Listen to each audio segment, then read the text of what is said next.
On ne savait plus, on a commencé à pleurer, moi et mes enfants qui étions dans le stade avec mon mari, parce qu'on a vu que d'un seul coup, des supporters dans la tribune des supporters ont levé une bannière très grande dans la tribune où ils avaient écrit Willi Holzmann, puis avec nous toujours. Eh bien, en cette journée du Yom HaShoah, nous avons l'occasion et le plaisir, on va dire malgré tout, d'accueillir ici dans ce studio Madame Sirat, la veuve du grand rabbin René Samuel Sirat et sa fille Karine Botbol. Bonjour à toutes les deux. Bonjour. Merci d'avoir fait le déplacement en cette journée du Yom HaShoah pour évoquer le souvenir de votre père, Madame Sirat. Votre père, Willi Holzmann, qui a une histoire, on va dire, tout à fait hors norme. Et vous allez nous raconter cette histoire. Et ensuite, on va voir comment cette histoire, elle s'est réactualisée, on va dire pas plus tard que dans le courant de cette année. Il y a quelques mois, c'est une histoire qui va nous conduire de l'Allemagne à la France, à l'État d'Israël, en passant par Cuba. Alors, Madame Sirat, je voudrais d'abord que vous nous racontiez, vous nous disiez qui était votre père, Willi Holzmann. Alors, papa était né en Allemagne, mais lorsqu'il a entendu Hitler raconter tout ce qu'il allait faire, il a dit, il avait encore un frère, il n'avait plus ses parents. Il a dit à son frère et sa sœur, faites ce que vous voulez, moi je quitte l'Allemagne, je ne veux plus rien entendre.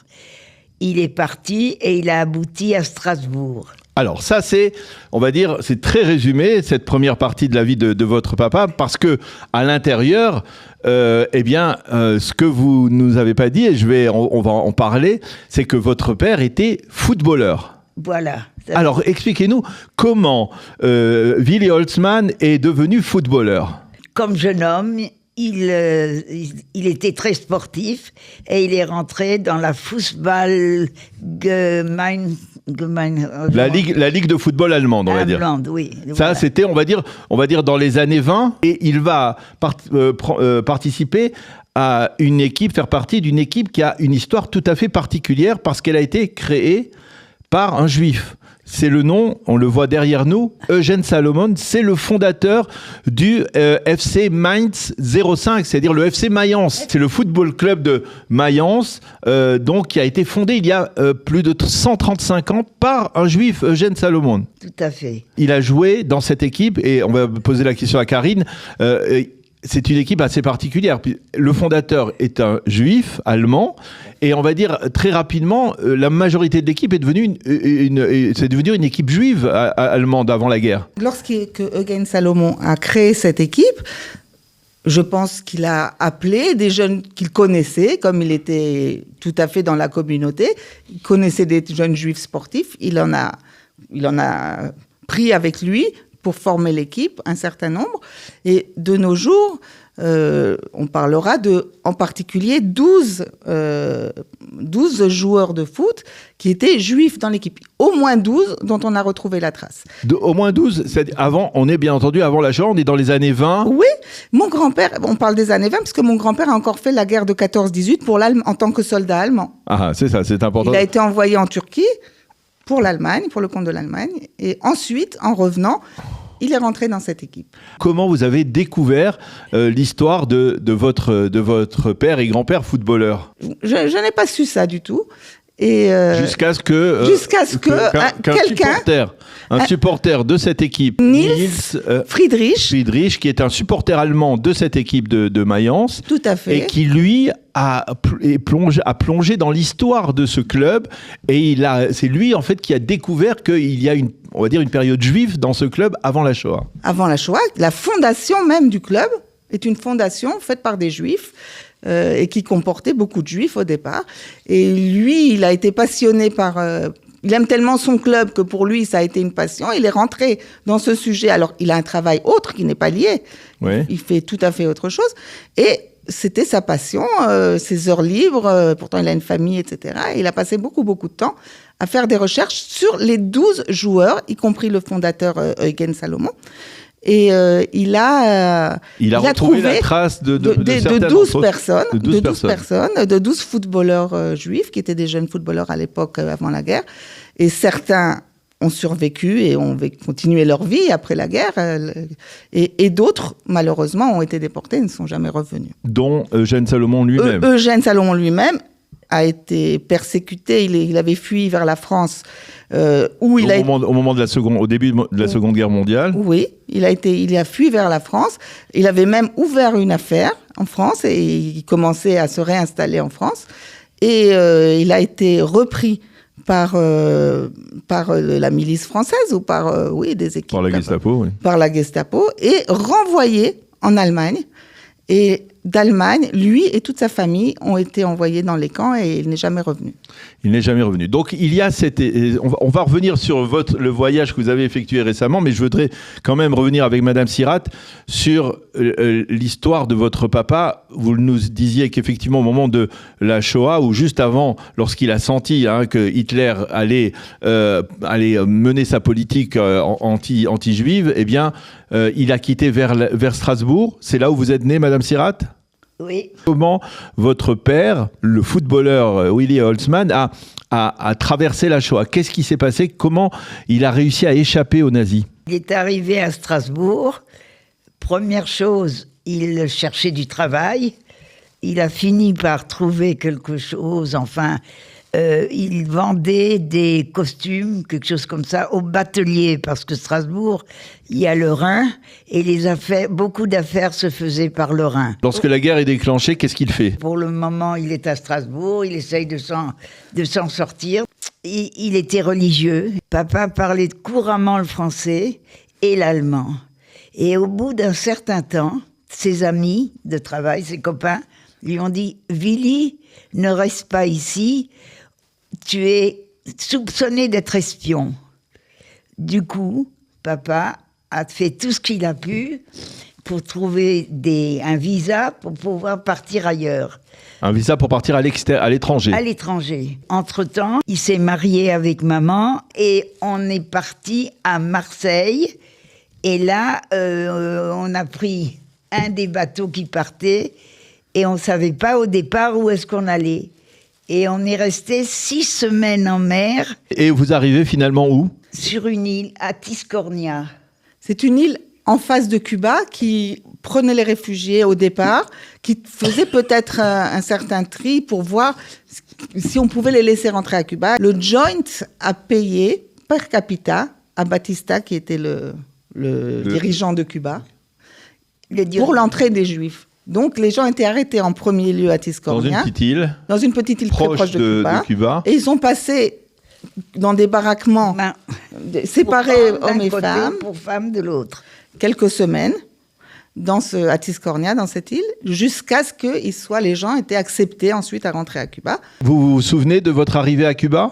Oui, mais attendez, il faut quand même que je dise que le Joint, comme a parlé ma fille, c'est eux qui ont décidé quelle famille irait à New York et quelle famille irait à Cuba. Ah. Et nous faisions partie de ceux qu'on a envoyés à Cuba. Vous allez passer toute la guerre Tout à fait. À Cuba. Oui. Racontez-nous un peu, qu'est-ce que ça voulait dire de passer la guerre à Cuba? À Cuba, c'est à La Havane. Alors donc, papa s'est mis il avait un don. Il apprenait très très vite les langues et il s'était emporté dans l'avion dans le bateau à 6000 pour apprendre l'espagnol. Oui.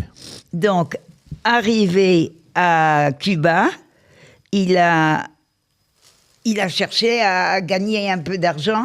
Donc, au début, il faisait du porte-à-porte, il vendait des chaussettes, des caleçons, des choses comme ça, jusqu'au jour où il a eu la grande chance de rencontrer une famille juive qui l'a employé, parce qu'il faut dire qu'il y avait énormément de juifs d'Anvers, c'est-à-dire en Belgique, qui étaient diamantaires.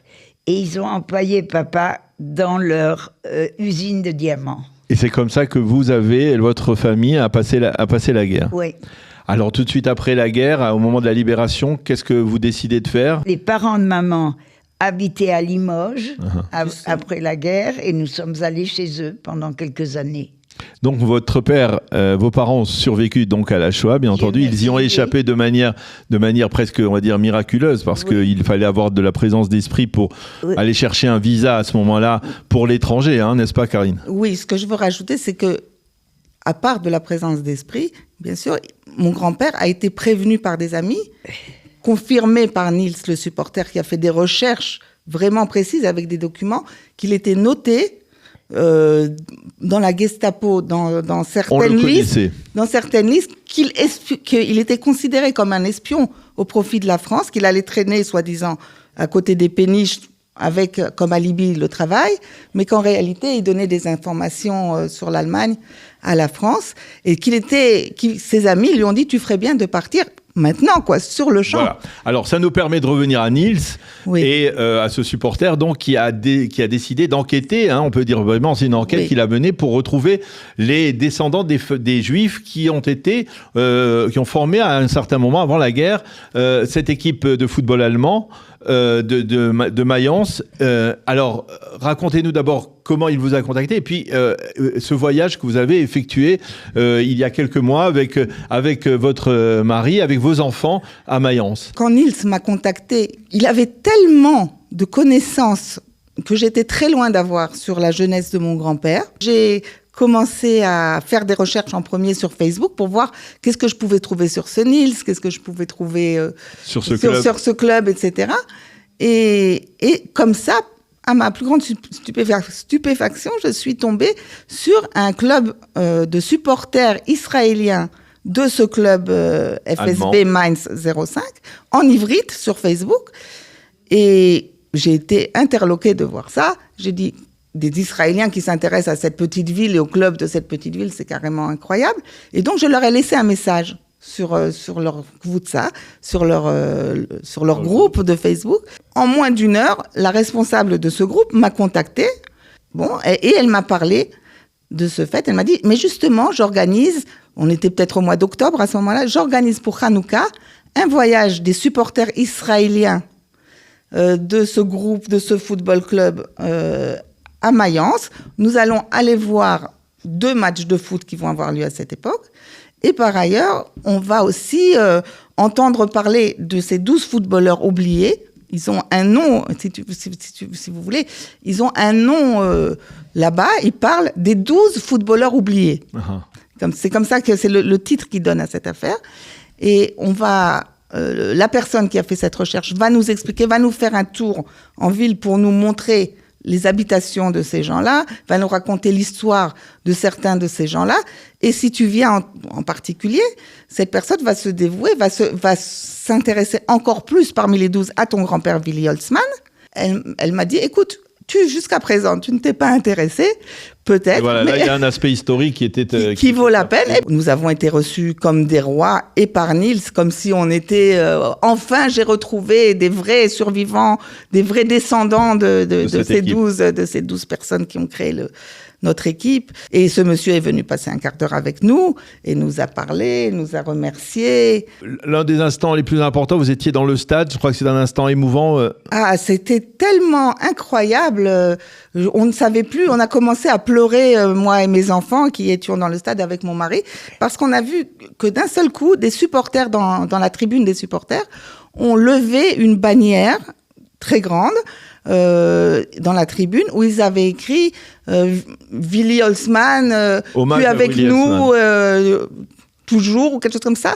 C'est un souvenir inoubliable, ça a été. Alors là, on peut dire vous portez l'écharpe du club. Je porte l'écharpe du club. Vous êtes devenu supporter. Et j'ai un pin. On peut dire que pour quelqu'un qui n'était pas particulièrement branché sur le football, vous êtes devenu supporter d'une équipe de football allemand qui a une histoire tout à fait particulière. Alors aujourd'hui, c'est un club qui ne cache pas, on va dire, ses origines juives. Hein.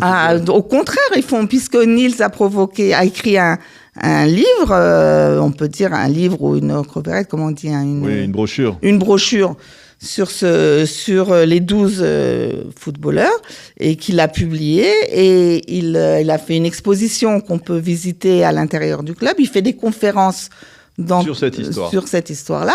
Il y a en Allemagne une union des Keilot Shum, des communautés du bord du Rhin, Oui. et ils font une semaine par an de conférences sur le sujet des communautés juives du bord du Rhin. Et là-bas aussi, il a été présent et il a parlé aussi à la télévision en Allemagne. Et donc, nous sommes rentrés dans une histoire que nous ignorions complètement. Et ça a été très, très émouvant pour nous tous. C'était formidable. Et je dois dire que le club Mainz 05 est un grand ami d'Israël. Ils ont sur les tribunes, pendant toutes les 3 ans depuis le 7 octobre, réclamé par des grandes bannières le retour des otages. Ils ont demandé à leur maire de faire beaucoup de choses dans ce sens-là. Enfin, ils sont très présents à nos côtés, ce qui ne fait que rajouter notre... Bien entendu, c'est très émouvant. Qu'est-ce que vous ressentez, Madame Sirat, de savoir comme ça que, on va dire, plus de 100 ans, on va dire, après cette histoire, eh bien, le souvenir de votre père rejaillisse comme cela et qu'il soit, on va dire, honoré même dans sa ville natale, à Mayence? Moi, je suis très étonnée de tout ce que me raconte ma fille, parce que papa ne m'a jamais, autant qu'à elle, parlé de cette époque pour lui de footballeur et de machin. Pas du tout. Il m'a toujours raconté qu'il a perdu son papa quand il avait 4 ans, que sa maman l'a mis en pension. Il a beaucoup souffert dans son enfance, dans sa jeunesse. etc. Mais là, l'histoire de ce qu'elle me raconte, que c'est devenu un très grand footballeur et tout ça, il n'en a jamais. Est-ce que c'est par modestie ou est-ce que c'est qu'il y prêtait pas du tout d'attention? Eh bien, merci beaucoup, Madame Sirat, d'être venue d'abord dans notre studio et d'avoir accepté de témoigner sur l'histoire, on va dire, hors norme, hors du commun de votre papa, Willi Holzmann. Merci à vous. Qui, comme je le disais, donc était footballeur dans la Bundesliga allemande avant d'avoir choisi de se réfugier à Cuba, en tout cas très loin de l'Europe pendant la guerre et à Cuba, et de revenir encore ensuite, d'avoir réussi à survivre et à se sauver sa famille. C'est finalement le plus important dans ce genre de situation. Merci Karine Botbol de nous avoir bien expliqué cette histoire incroyable aussi de ce supporter du football club, ou en tout cas du club de Mayence, qui est un club de première division, qui a retrouvé, on va dire, les familles des 12 footballeurs juifs qui ont créé ce club à l'origine il y a plus de 100 ans. Merci à vous et bien entendu, merci d'être venu dans le cadre de ces commémorations du Yom HaShoah aujourd'hui. Toda rabba. Toda rabba, Daniel.